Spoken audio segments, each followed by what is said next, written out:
छत्तीसगढ़ में हुए 2000 करोड़ के शराब घोटाले पर शनिवार को ईडी ने रायपुर से सुकमा तक छापेमारी की है। छापे की जद में पूर्व मंत्री कवासी लखमा और उनके करीबी लोग रहे। ये छापे की कार्रवाई शनिवार को पूरे दिन चली है, जिसके बाद आज सुबह पूर्व आबकारी मंत्री कवासी लखमा मीडिया के सामने आए। उन्होंने कहा कि छापे में ईडी को कुछ भी नहीं मिला है। साथ ही उन्होंने कहा कि एपी त्रिपाठी को इस घोटाले का मास्टरमाइंड बताया है। उन्होंने कहा कि उन्हें फंसाने के लिए ये साजिश रची जा रही है। लेकिन उन लोग बोल रहे थे हम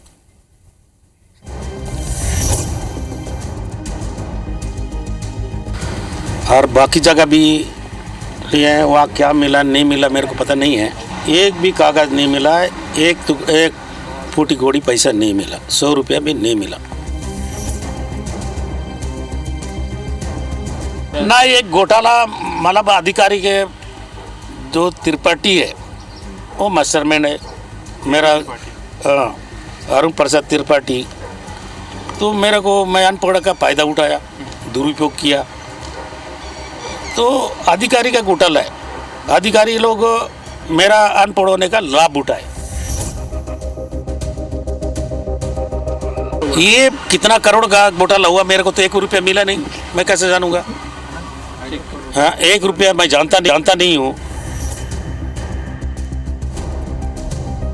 जब विधानसभा में मैं बड़ा घोटाला को उजागर किया, पुल पुलिया फर्जी टेंडर डाला था, गाड़ी का मैं जनता का पैसा को उठाया था उप मुख्यमंत्री के विभाग में, इसलिए सरकार ने मेरे खिलाफ एकदम बम हो गया।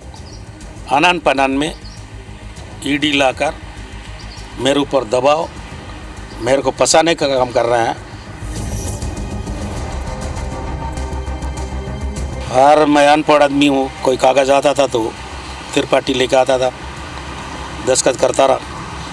कभी मेरा पीए पढ़ाता था, मैं पढ़ के दस्तखत करता था। किस में कराते थे वो नहीं पता। अधिकारी लोग मेरा अनपढ़ होने का लाभ उठाए, मेरा इसमें कोई रोल नहीं है। वही पूछ रहे थे कि तुम्हारा पास अचल संपत्ति क्या है, कितने बेटे हैं, कितने परिवार है, कितना ज़मीन है, यही पूछता रहा। हमारा छोटा सा पेट्रोल पंप बेटी के नाम से गादीराज में खुल रहा है, वो ज़मीन थोड़ा सा लिए थे मैं मंत्री बनने के बाद। लेकिन मंत्री बनने के बाद ज़मीन मेरा बड़ा बेटा भी आज तक लिया नहीं है। और चलिए अब आपको बताते हैं कि कहां-कहां छापेमार कार्रवाई की गई है। दरअसल राजधानी रायपुर में कवासी लखमा के धर्मपुरा स्थित घर पर रेड पड़ी है। लखमा के करीबी सुशील ओझा के घर भी ईडी की टीम पहुंची। लखमा के करीबी सद्दाम सोलंकी के घर पर भी रेड मारी गई है। लखमा के ओएसडी जयंत देवांगन के घर पर भी छापा पड़ा। सुकमा में लखमा के बेटे हरीश लखमा के घर ईडी की टीम पहुंची और सुकमा में नगर पालिका अध्यक्ष राजू साहू के घर भी छापेमार कार्रवाई की गई। वहीं सुकमा में ही ठेकेदार के ठिकानों पर भी रेड पड़ी है। किस मामले में ये कार्रवाई हुई है अभी आपको विस्तार से समझाते हैं। दरअसल शराब घोटाला मामले में ईडी ने ये पूरी कार्रवाई की है। 2000 करोड़ के शराब घोटाले में कार्रवाई की गई है और अब तक आईएएस समेत 10 से ज्यादा गिरफ्तारी भी हो चुकी है। डब्ल्यू ने कई लोगों पर केस भी दर्ज किया है। और छत्तीसगढ़ शराब घोटाले में कवासी लखमा ने एपी त्रिपाठी को मास्टरमाइंड बताया है, जो कि पूर्व सीएम भूपेश बघेल का करीबी है, जिस पर टीएस सिंहदेव ने कहा कि उन्हें नहीं मालूम कवासी लखमा ने क्या कहा है। लखमा में ज्ञान है, सोच समझ कर कहेंगे। जांच में जो तथ्य सामने है उसे स्वीकार करें। सिंहदेव की खास बातचीत की हमारे संवाददाता सौरभ सिंह परिहार ने क्या कहा इस मामले पर, आपको सुनाते हैं। कांग्रेस सरकार में हुए शराब घोटाले को लेकर कल ईडी ने पूर्व आबकारी मंत्री कवासी लखमा और उनके करीबियों से पूछताछ की है और उन्होंने साफ तौर पर कहा है कि एपी त्रिपाठी जो मास्टरमाइंड है पूरे शराब घोटाले के। और इस वक्त मेरे साथ आप देख सकते हैं पूर्व उप मुख्यमंत्री टीएस सिंहदेव जी और कांग्रेस सरकार में मंत्री रहे। सर, इस पूरे घटनाक्रम को आप कैसे देख रहे हैं? एक चर्चा और जांच का विषय रहा है। इसके पहले ईडी ने भी अपने जांच में इसको लिया था, इनकम टैक्स ने भी अपने जांच में लिया था और वो प्रक्रियाएं मेरे ख्याल से चली रही हैं। तो जो बातें आती हैं वो स्वीकार किया जाएगी, जो तथ्य आते हैं। सर, लेकिन वो सीधे तौर पर कह रहे हैं कि मास्टरमाइंड यही है, मैं तो अनपढ़ था और मेरे पास जो फाइलें लाई गई उसमें मैं सिग्नेचर कर दिया। अब मैं नहीं कह सकता कि कवासी जी ने क्या कहा। सर लेकिन आप भी सर उस सरकार में मंत्री रहे, आपकी भी सेकंड पोजीशन थी सर, आपको भी ज्ञात नहीं था क्या कि ये सब चीज़ चल रहा है? दूसरे विभाग की फाइलें या चर्चाएं होती नहीं हैं, ये ऐसी कोई चर्चा कैबिनेट में नहीं हुई। आपका भी अनुभव क्या कहता है कि घोटाला हुआ है नहीं हुआ है, कि ये जो आप लोग आरोप लगाते हैं कि राजनीतिक इसके कारण हो रहा है? आज भी चर्चाएं हैं। इस सरकार को वर्तमान में 1 साल हो गए, तो चर्चाओं की बात करिएगा तो चर्चाएं तो आज भी हैं। सर अगर ये लखमा कह रहे हैं कि एपी त्रिपाठी मास्टरमाइंड है, तो कहीं ना कहीं सर वो ये बताने की कोशिश कर दिए और संकेत भी दे दिए कि घोटाला भ्रष्टाचार तो हुआ आपकी सरकार में। मुझे मालूम नहीं कि उनने क्या कहा। कवासी में काफ़ी ज्ञान है और समझदार हैं, जानकार हैं। जो वो बात कहेंगे तो सोच समझ के कहेंगे। Thank you sir. तो ये थे हमारे साथ टीएस सिद्धू जी, जिन्होंने बताया कि किस तरीके से मामले में जांच चल रही है और आने वाले समय में पता चल जाएगा कि किस तरीके से इसमें कौन शामिल है और कौन नहीं। कैमरा नोमा शंकर के साथ सौरभ सिंह परिहार, अविश 24 रायपुर। इधर कवासी की सफाई पर बीजेपी के दिग्गजों ने भी अपनी प्रतिक्रिया दी है। डिप्टी सीएम अरुण साव का पलटवार इसमें सामने है। शराब घोटाले की जांच चल रही है, जांच आगे बढ़ रही है, ये बात उन्होंने कहा। आगे कहा कि जब शराब घोटाला हुआ तब आगे उन्होंने क्या कुछ कहा, आपको सुनाते हैं। पूरा देश और दुनिया जानता है कि शराब घोटाले की जांच लंबे समय से चल रही है और ये भी इस बात से भी इनकार नहीं किया जा सकता कि जिस दौरान ये शराब घोटाले हुए हैं उस दौरान कवासी लखमा प्रदेश के आबकारी मंत्री थे और इसलिए जो साक्ष्य आए होंगे उसके आधार पर ईडी ने पूछताछ की है। ये किसी राजनीति का हिस्सा नहीं है, किसी राजनीतिक कारण से नहीं हुआ है।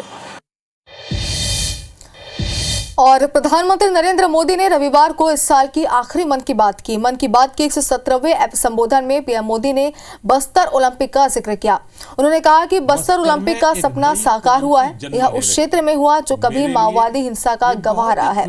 बस्तर में एक नई क्रांति की शुरुआत हुई है। बता दें आपको कि इस साल बस्तर के नाम सबसे बड़ी उपलब्धि बस्तर ओलंपिक रही है। इसकी खास बात यह रही कि शहरों और गाँवों के खिलाड़ियों के साथ ही सरेंडर नक्सली भी बस्तर ओलंपिक में शामिल हुए। वहीं इसके समापन समारोह में खुद केंद्रीय गृह मंत्री अमित शाह बस्तर पहुंचे थे। आज मैं हमारे बस्तर के नौजवानों को बहुत बधाई देता हूं और निश्चित रूप से हम सबके लिए बहुत गौरव की बात है कि आज प्रधानमंत्री माननीय नरेंद्र मोदी जी ने इतने विस्तार से बस्तर ओलंपिक की बड़ाई की, तारीफ की, चर्चा की। और छत्तीसगढ़ में केशकाल इलाके के कुएमारी क्षेत्र में आधा दर्जन से ज्यादा खूबसूरत जलप्रपात हैं। कभी इस इलाके को सबसे संवेदनशील माना जाता था। कोंडागांव जिले के क्षेत्र में नक्सलियों के डर और जर्जर सड़क के कारण पर्यटक नहीं आते थे, लेकिन अब तस्वीर बदल चुकी है और जिला प्रशासन और राज्य सरकार के प्रयासों से कुएमारी में सड़कों का जाल बिछ गया है। साल 2021 में जब यहाँ सड़क निर्माण का काम शुरू हुआ था तब नक्सलियों ने 17 गाड़ियों को आग लगा दी थी। 2022 में कुएमारी में अस्थायी पुलिस सहायता केंद्र खोला गया, जिसके बाद इलाके की तस्वीर बदलनी शुरू हुई। नक्सली पीछे हटने लगे। आज कुएमारी जाने वाली सड़क बन चुकी है और आधा दर्जन से ज्यादा गांवों को मुख्यालय से जोड़ा जा चुका है। अब सरकार कुएमारी में पुलिस थाने के साथ ही बहीगांव में और बहिराजपुर में चौकी बनाने जा रही है। सड़क बनने के बाद यहाँ पर्यटकों की संख्या भी काफी बढ़ती जा रही है। कुएमारी के विकास के बारे में जानने के लिए कलेक्टर कुणाल ने से खास बातचीत की। हमारे संवाददाता प्रकाश नाग ने। कुएमारी एक समय दहशत का गढ़ माना जाता था, लेकिन इन दोनों विकास कार्य होने के चलते नक्सली बैकफुट पे है। साथ में लगातार कुएमारी में जहां पर कभी सड़क नहीं था, लेकिन वहां पर सड़क पहुंचा। विकास का हर आयाम वहां पे पहुंच चुका है। साथ में अब कुएमारी में थाना भी बनने वाला है। हमारे साथ कोंडागांव कलेक्टर, इनसे ही जानते हैं किस प्रकार का विकास कार्य पहुंचा है। हाँ बिल्कुल, जिले के जो दूरस्थ एरिया है वहाँ पे सड़कों के नेटवर्क को और सुदृढ़ करने के लिए जिला प्रशासन निरंतर कार्य कर रहा है। इसी में केशकाल में कुएमारी के पास में होनेट से मातेंगा रोड वर्तमान में प्राथमिकता में था। शीघ्र ही 1 महीने में उसका कार्य भी कंप्लीट कर लिया जाएगा। कुएमारी में पर्यटन की दृष्टि से भी काफ़ी सारी अपॉर्चुनिटीज़ हैं, उनको डेवलप करने के लिए और सुरक्षा का जो परिदृश्य है उसको सुदृढ़ करने के लिए थाने की एक स्वीकृति मिली है। सर, जब भी नारायणपुर क्षेत्र हो या कांकेर क्षेत्र, जब नक्सली हमला होता है वो केस कुएमारी को सेफ जोन समझ रहे थे, अब क्या स्थिति रहेगा सर? नहीं, कुएमारी और फॉर दैट मैटर पूरा कोंडागांव जिला नक्सल मुक्त जिला, इस प्रकार की गतिविधि यहाँ पे नहीं है और आने वाले समय में सिक्योरिटी फोर्सेज भी जो है करंट कंटिन्यूसली एरिया को डोमिनेट कर रहा है। कुएमारी में भी जो है सिचुएशन हमारे डोमिनेशन में है। ये थे कोंडागांव कलेक्टर, जिनका कहना है कि विकास कार्य पहुंचने के चलते आज पूरा नक्सली बैकफुट पे और पूर्ण रूप से कोंडागांव नक्सल मुक्त है।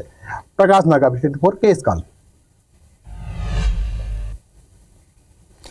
और इधर सरकारें अंतिम व्यक्ति तक विकास पहुंचाने, सुदूर अंचल तक सुगम यातायात व्यवस्था पहुंचाने का दावा करती है, लेकिन तस्वीरें इन दावों के उलट सामने आती है। छत्तीसगढ़ की दो तस्वीरें आपके सामने हैं। पहली तस्वीर मनेन्द्रगढ़ की है, जहां सड़क न होने के कारण एम्बुलेंस गांव तक नहीं पहुंच पाई। बीमार पत्नी को उठाकर पति पैदल चला। सरभोका पंचायत के नवाडी इलाके का ये पूरा मामला है। वहीं दूसरी तस्वीर कोंडागांव जिले की है, जहां 108 एम्बुलेंस की स्थिति बदहाल है। आरोप यह है कि शनिवार शाम केशकाल से एक मरीज को जिला अस्पताल लाने के दौरान एम्बुलेंस खराब हो गई और मरीज को समय पर उपचार नहीं मिल पाया, जिसके चलते मरीज की जान पर बन आई। मरीज को अस्पताल लेकर आ रही एम्बुलेंस नेशनल हाईवे 30 पर जैतपुरी के पास खराब होकर बंद हो गई। पायलट उमेश नेताम ने किसी तरह जुगाड़ से इसे चालू किया, लेकिन जिला अस्पताल पहुंचने से लगभग 1 किलोमीटर पहले चवारा स्कूल के पास हाईवे में ये दोबारा बंद हो गई। इसके बाद दूसरी एम्बुलेंस से मरीज को जिला अस्पताल पहुंचाया गया, जहां मरीज का उपचार जारी है।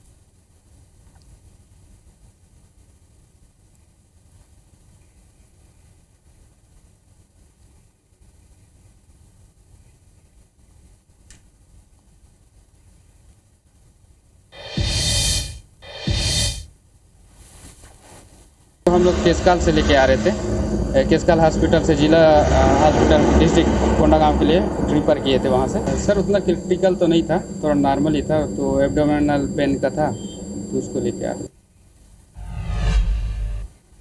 और रायपुर निवासी कारोबारी अनवर ढेबर को हाईकोर्ट से बड़ा झटका लगा है। बिलासपुर हाईकोर्ट ने अवैध कमीशन वसूली मामले में अनवर ढेबर की जमानत याचिका खारिज कर दी है। सुनवाई के दौरान हाईकोर्ट ने तल्ख टिप्पणी करते हुए कहा है कि भ्रष्टाचार एक दंडनीय अपराध है, अप्रत्यक्ष रूप से मानवाधिकारों को कमजोर करता है। इस टिप्पणी के साथ ही कोर्ट ने ढेबर का आवेदन खारिज कर दिया। बता दें कि शराब बिक्री में अवैध कमीशन वसूली मामले को लेकर यूडब्ल्यू और एसीबी ने रायपुर निवासी कारोबारी अनवर ढेबर और सह अभियुक्तों के खिलाफ 11 जुलाई 2023 को एफआईआर दर्ज कराई थी और अप्रैल 2024 को गिरफ्तारी की थी। इसी मामले में ईडी ने नवंबर 2024 को अलग से केस दर्ज किया है।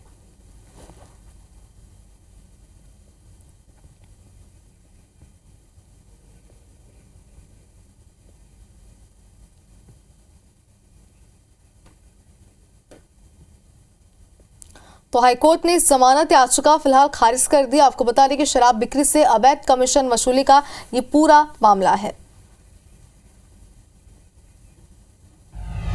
छत्तीसगढ़ में कांग्रेस के जिला अध्यक्षों की सूची जनवरी में आएगी। ये जानकारी आज दिल्ली से लौटने के बाद प्रदेश कांग्रेस अध्यक्ष दीपक बैज ने दी है। राजीव भवन में पत्रकारों से चर्चा के दौरान उन्होंने कहा कि जिला अध्यक्षों के लिए सहमति बन गई है। नामों पर पीसीसी प्रभारी सचिन पायलट ने भी हरी झंडी दी है। इस बार पार्टी के प्रति समर्पित रहने वालों को मौका दे रहे हैं।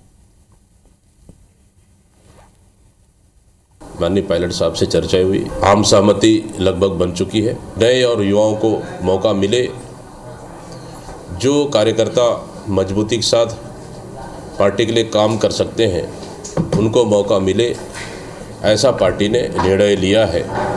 इसलिए पार्टी के लिए जहां आवश्यक बदलाव हो निश्चित रूप से करना चाहिए और जनवरी महीने में छत्तीसगढ़ में भी ये देखने को मिलेगा। और छत्तीसगढ़ में नक्सल मोर्चे पर सरकार और जवानों को लगातार सफलता मिल रही है। इसी से संबंधित एक सवाल के जवाब में गृह मंत्री विजय शर्मा ने कहा कि आत्मसमर्पित नक्सलियों को प्रतिमाह 10,000 रुपए देंगे। उन्हें स्किल डेवलपमेंट के साथ पक्का मकान भी दिया जाएगा। विजय शर्मा ने बताया कि बस्तर में 5 जिलों में भवन तैयार है। यहाँ आत्मसमर्पित नक्सली रहेंगे, जिनके लिए 3 साल तक रहने और भोजन जैसी सुविधा निःशुल्क रहेगी। वहीं आत्मसमर्पित नक्सलियों को उनके हथियार के बदले राशि भी दी जाएगी। उन पर जो इनाम है वह भी उन्हें दिया जाएगा। इन सभी कोशिशों से नक्सल मोर्चे पर सफलता मिलेगी।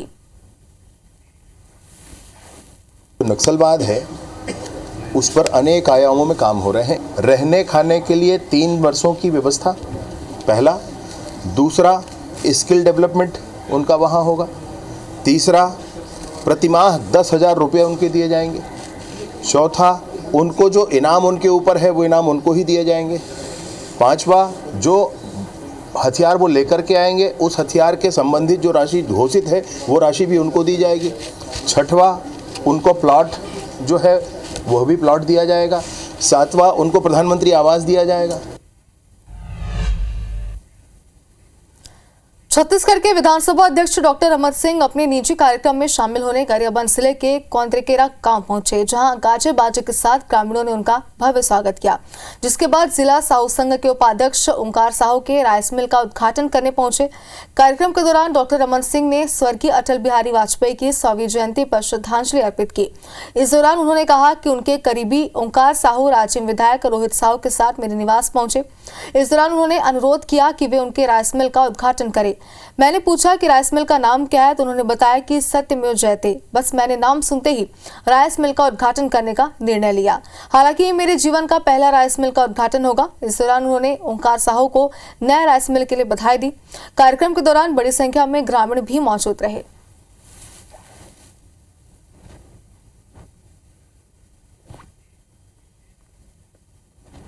हमारे वरिष्ठ कार्यकर्ता और हमारे अटल बिहारी वाजपेयी जी के परम भक्त ओंकार साहू जी जेकर आगरा से जब मोर बेरारी से न्योता देवर तो बोला बहुत प्रेम से आगा करिस कि मोर राइस मिल के उद्घाटन करना है। मैं के का नाम रखे भाई, तो सत्यमेव जयते ट्रेडर्स। मैं कहा इतना बढ़िया नाम है कि मोलाना पड़ी अब तो ट्रेडर्स देखे बार। आज ये बहुत अच्छा लगा, पारिवारिक कार्यक्रम है और रोहित जी और सांसद जी भी मौजूद है और ये सत्य में कहते राइस मिल का उद्घाटन जिस प्रकार हुआ, ओंकार जी को बहुत बहुत बधाई।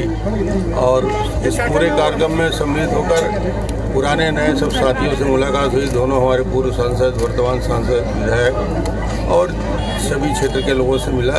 ये क्षेत्र अब तेज़ी से और विकसित करें, राइस मिल का बनना कम से कम एक कदम उस क्षेत्र को आगे बढ़ने जैसा है। पारिवारिक कार्यक्रम में पधारे माननीय डॉक्टर रमन सिंह जी, अध्यक्ष छत्तीसगढ़ विधानसभा एवं पूर्व मुख्यमंत्री छत्तीसगढ़ शासन, हमारे संसदीय क्षेत्र के सांसद माननीय श्रीमती रूप कुमारी चौधरी जी एवं इस क्षेत्र के लाडले विधायक हमारे रोहित भैया जी को बहुत बहुत हार्दिक बधाई। और इसी बीच वाड्रफनगर से बड़ी खबर है, जहां 2 ट्रकों के आपस में भिड़ंत हो गई। हादसे के बाद अंबिकापुर बनारस मार्ग जाम हो गया। वाड्रफनगर के फूली डूमर घाट पर यह हादसा हुआ है। प्रशासन की टीम फिलहाल मौके पर मौजूद है। तो एक बड़े हादसे की खबर सामने आ रही है और फिलहाल प्रशासन की टीम मौके पर मौजूद है। तो 2 ट्रकों में जोरदार भिड़ंत हो गई, जिसके बाद हादसे के बाद अंबिकापुर बनारस मार्ग पर जाम की स्थिति बन गई। राहगीरों को भी दिक्कतें हुई, हालांकि प्रशासन की टीम मौके पर मौजूद है। बालोद जिले के कन्नीवाड़ा में प्री मिलिट्री ट्रेनिंग सेंटर की स्थापना की गई है। सेंटर अपने शुरुआती दौर में ही ग्रामीण अंचल के बच्चों के लिए वरदान साबित हो रहा है। यहाँ ग्रामीण क्षेत्र के बच्चे मिलिट्री, पैरामिलिट्री और पुलिस भर्ती के लिए फिजिकल की तैयारी कर रहे हैं। यहाँ बच्चों को पर्याप्त संसाधन और उपकरण उपलब्ध कराए गए हैं, जो कि पूरी तरह निःशुल्क है। साथ ही विशेष प्रशिक्षकों द्वारा प्रशिक्षण भी दिया जा रहा है। इसके अलावा समय समय पर रिटायर्ड कोबरा, कमांडो और मिलिट्री ऑफिसर्स भी प्रशिक्षण देने आते हैं। कुल मिलाकर यह ट्रेनिंग सेंटर बच्चों के लिए शारीरिक और मानसिक क्षमता को बढ़ाने की दिशा में एक बड़ी सौगात है। हम लोग बहुत ज़्यादा खुश हैं कि वो हमारे मैदान में इतना अच्छा ट्रेनिंग सेंटर खुलवाया और वो भी फ्री में। हम लोग उनको बहुत तहे दिल से शुक्रिया अदा करना चाहते हैं। कहीं ना कहीं हम उनको आने वाली सेना की तैयारी के लिए, पुलिस की तैयारी के लिए और भी जो भी देश सेवा में जितनी भी आर्मी, CISF में तैयारी करके अपने आप को स्ट्रेंथ बना के देश सेवा के लिए जैसे आगे बढ़ सके, इसलिए हमने प्री मिलिट्री ग्राउंड का स्थापना की है कन्नीवाड़ा में। कि हमारे ग्रामीण बच्चों में खेल के प्रति रुझान बढ़ेगा और दूसरी चीज़ मानसिक रूप से और फिजिकल रूप से मजबूत होंगे। क्योंकि पुलिस भर्ती में क्या होता है कि डॉक्यूमेंट चेक होना, शारीरिक मापदंड, इसमें उस बच्चों में एक ग्रोथ आएगा। तो हम चाहते हैं कि हमारा जो युवा है वो सेना की ओर अग्रसर हो और मिलिट्री में जाए, ताकि बच्चा जो है देश सेवा कर सके। और इसी उद्देश्य को हमने फोकस करते हुए ये प्री मिलिट्री ट्रेनिंग ग्राउंड का कॉन्सेप्ट रखा है।